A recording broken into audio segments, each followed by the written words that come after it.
Hey, it's Robin. I'm the Children's Treehouse Minister here at Long Hollow, and I just wanted to thank you for signing up to be a guide. Guides are a big, big deal in our ministry, and without you, we have a problem because guides are the first person and possibly the only person a parent's ever going to encounter.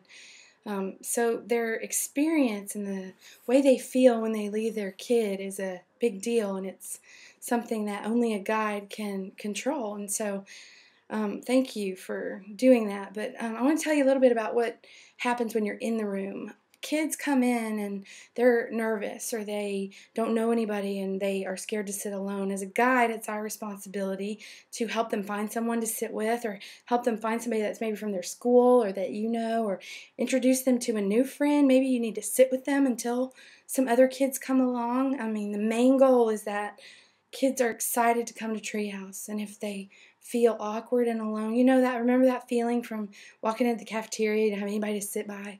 That feeling. We don't want a kid to come to church and feel like that. And so that's where guide really shines, is when they can make a kid feel comfortable to be here. And then during the service, it's a worship service, and so hopefully you'll be engaging and worshiping with the worship team and the listening to the stories and the drama. And when people after the actors go, you can start the clapping because kids don't know to clap. Or during the worship, stand up, do the motions, be involved, be singing with them, show them what that looks like. Many times, if they see you standing around with your arms crossed, not participating, then their chances of really feeling your love is deep, your love is high, are not as high.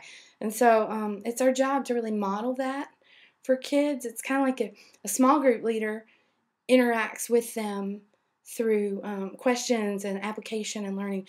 But as a guide, you're interacting with them at all these levels, and you're making Treehouse a place that they want to be.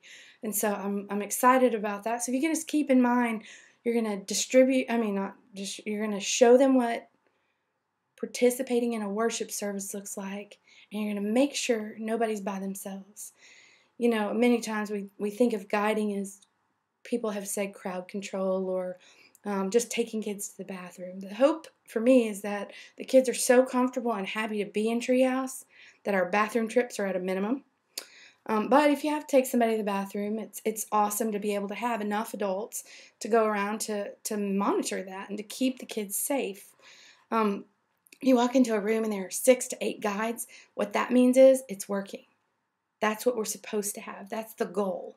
If there's 2 or 3, then we have work to do. So don't ever feel extra or superfluous because you're not. What you're doing has eternal value. And so I thank you for doing it, and I can't wait to see you. Bye.